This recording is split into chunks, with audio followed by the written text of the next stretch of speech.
Depois que Sigmund Freud desenvolveu a teoria da psicanálise, o ser humano e seus relacionamentos nunca mais foram vistos da mesma forma. Freud ficou tão famoso e importante que atraiu muitos seguidores e várias outras teorias foram elaboradas a partir da psicanálise, mesmo que isso tenha causado algumas tretas com os Freud. Vamos conhecer alguns nomes importantes? A primeira é Melanie Klein, 34 anos, mãe de 3 e uma vida familiar conturbada. Seu sonho? Ser psiquiatra. O obstáculo? Ela não tinha dinheiro para bancar seus estudos. Com todo esse contexto, Klein resolveu fazer terapia. Ela buscou Sandor Ferenczi, aquele trapalhão e fofoqueiro da parte 3, com a esperança de que a psicanálise pudesse ajudá-la com suas angústias. Depois de contar para ele sobre o seu sonho, recebeu uma dica. Já que não dá para estudar medicina, que tal você estudar psicanálise e começar a atender crianças? Ela achou a ideia sensacional e foi estudar. Foi assistir ao 5º Congresso Internacional de Psicanálise e lá viu quem palestrando? Freud, o próprio. Ficou encantada e pensou, nasci para isso. E nascia aí uma importante discípula de Freud. Sua teoria buscava explicar a psique das crianças e era baseada em 3 pilares. 1. Todos nós temos um mundo interno, que é desenhado pela nossa vida real e colorido pelas nossas ansiedades. 2. Os bebês têm uma relação de amor e ódio com o tetê da mamãe.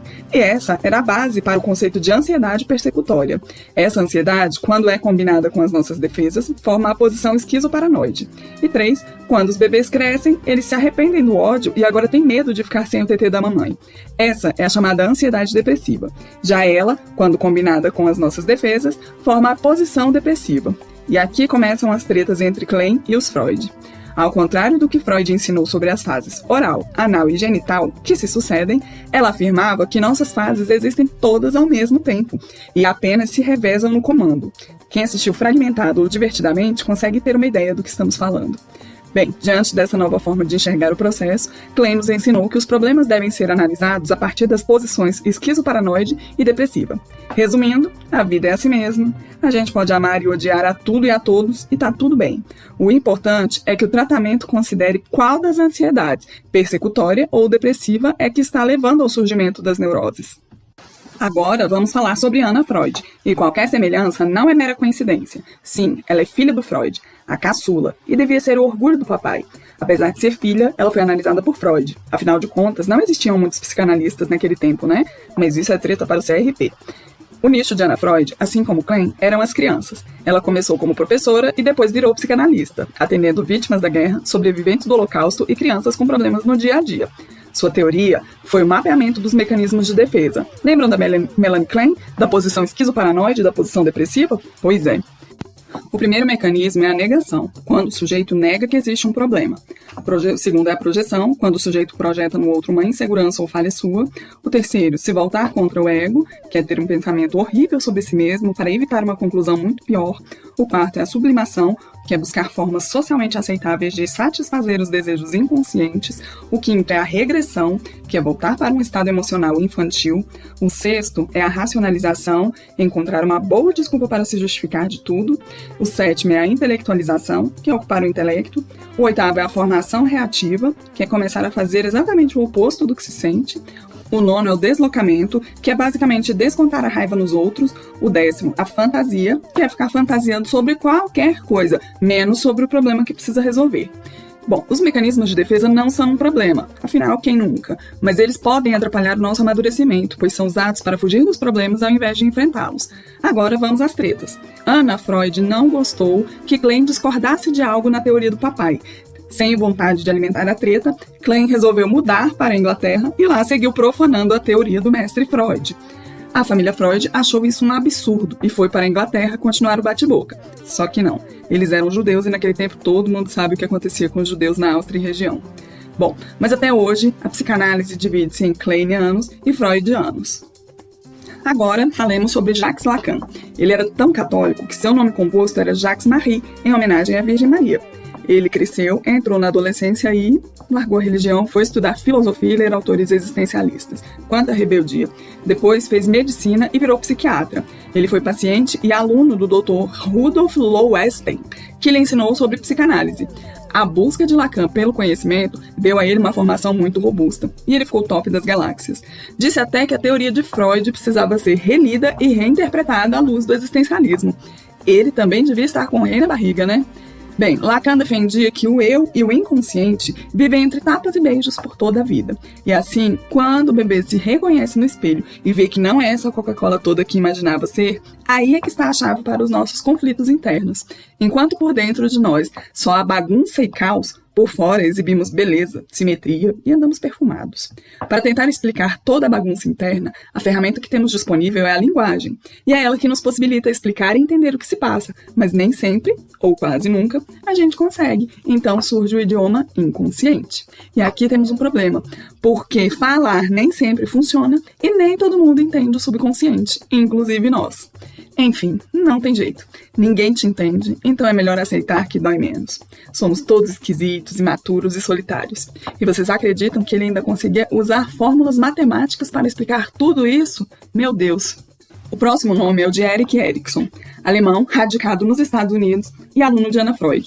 Ele foi artista plástico e foi convidado por Anna Freud para dar aulas. E esse foi mais um que blasfemou a teoria de Freud.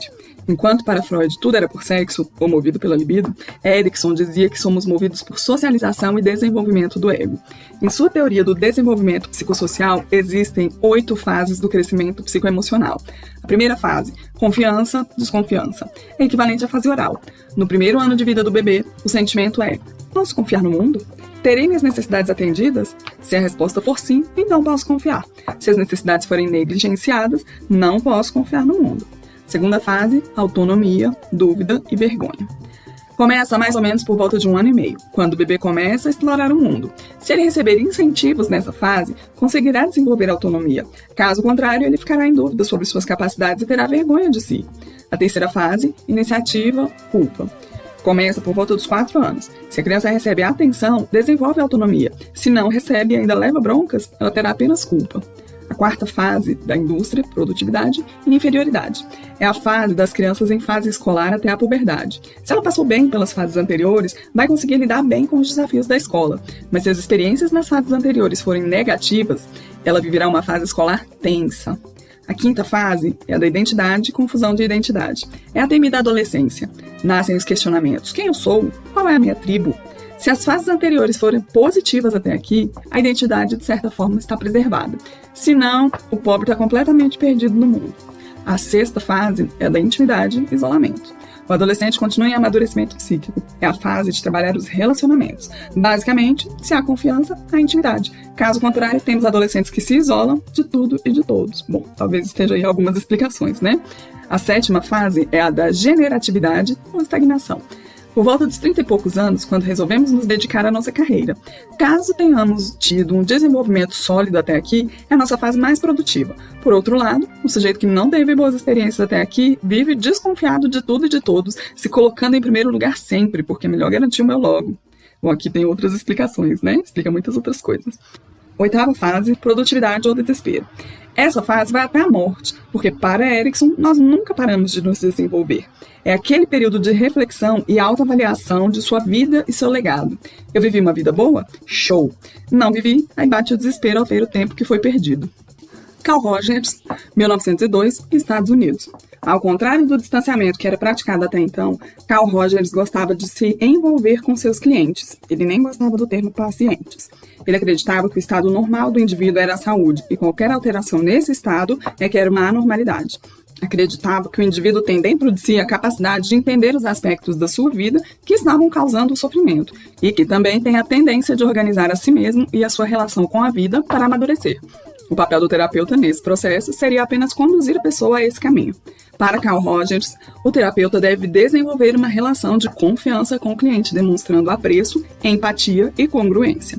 Ele treinou vários profissionais de diversas especialidades para trabalhar com essa abordagem centrada na pessoa, ou ACP, e com ela deu início ao humanismo.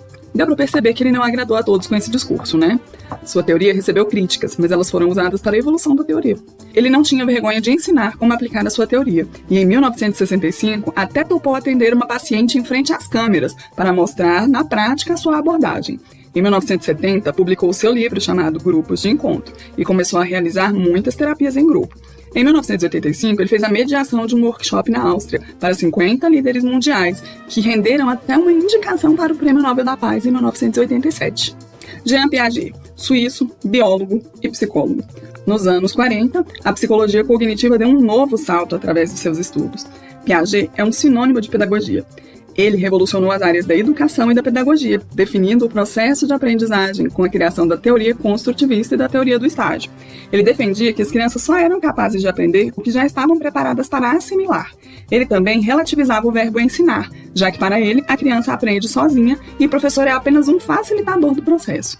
Ele teorizou que as crianças aprendem segundo 4 estágios, que começam no nascimento e se fecham na adolescência. Essas fases, os estágios, são progressivas, ou seja, a criança não consegue passar para a próxima fase sem ter terminado as anteriores. Vamos ver quais são esses estágios? O primeiro é o sensório-motor, que vai até mais ou menos 2 anos. A criança desenvolve habilidades motoras como sentar, andar, encaixar objetos, criar categorias e começa a entender o que são os auaus, os miaus e os outros idiomas falados pelos animais, além de saber quem fala o quê. O segundo estágio é o pré-operatório, que vai dos 2 aos 7 anos, que é quando a criança desenvolve o pensamento simbólico e a comunicação. Nessa fase, começa a falar, desenhar, cantar, escrever, fazer as primeiras contas. Uma característica predominante é o egocentrismo, pois ainda não desenvolveu habilidades cognitivas para entender o outro. E tem gente que parece não desenvolver essas habilidades nunca. A fase também é marcada pelo animismo, quando os objetos inanimados ganham vida. Lembram de Toy Story? A criança conversa com seus carrinhos e bonecas. O terceiro estágio é a fase das operações concretas, dos 7 aos 11 anos, onde a criança consegue estabelecer relações entre as categorias que desenvolveu até esse ponto da vida. Ela também desenvolve a habilidade de coordenar pontos de vista e começa a deixar o egocentrismo de lado. Outros marcos importantes são a internalização, a capacidade de processar o raciocínio dentro do cérebro sem verbalizar, e a capacidade de entender que algumas situações podem voltar a ser como antes. O último estágio é a fase das operações formais, que tem início aos 11, 12 anos. Nessa época, ele começa a ser capaz de abstrações maiores e já pode começar a entender operações mais complicadas de matemática, física, química. É o momento de começar a testar hipóteses, inclusive testar os limites dos pais também. E é o ponto máximo do desenvolvimento cognitivo. Não necessariamente eles irão desenvolver todo o potencial intelectual nessa idade, mas eles já possuem as ferramentas para isso. Lev Vygotsky, 1886, Rússia. Ele era formado em Direito e com doutorado em Psicologia das Artes, bem eclético. Enquanto na parte capitalista do globo terrestre, Piaget estava formulando a sua teoria dos estágios, lá na Rússia, outro sujeito pensava de forma completamente diferente. Lev Vygotsky, com 2 Y, defendia que o processo de aprendizagem só poderia ocorrer e ser analisado considerando o contexto sociocultural. Ele acreditava que isso era parte fundamental do aprendizado e que, sem ele, não havia desenvolvimento. As crianças constroem seus significados a partir do que os adultos dizem para elas, conceito de aprendizagem passiva. E à medida que vão crescendo, elas começam a imitar o mundo em que vivem. As brincadeiras de casinha, escolinha, mercadinho são exemplos disso. As crianças criam diálogos muitas vezes idênticos aos que ouvem na vida real. Essas brincadeiras são representações do mundo que elas conhecem através do seu contexto de vida. Desse modo, quando a criança faz isso, ela está construindo seus próprios significados do mundo, em uma ação de aprendizagem ativa. Quando ficam maiores, os diálogos passam a ser mentais e esse processo dá início à cognição avançada. A partir daí, o indivíduo é capaz de formular possibilidades e agir de acordo com elas.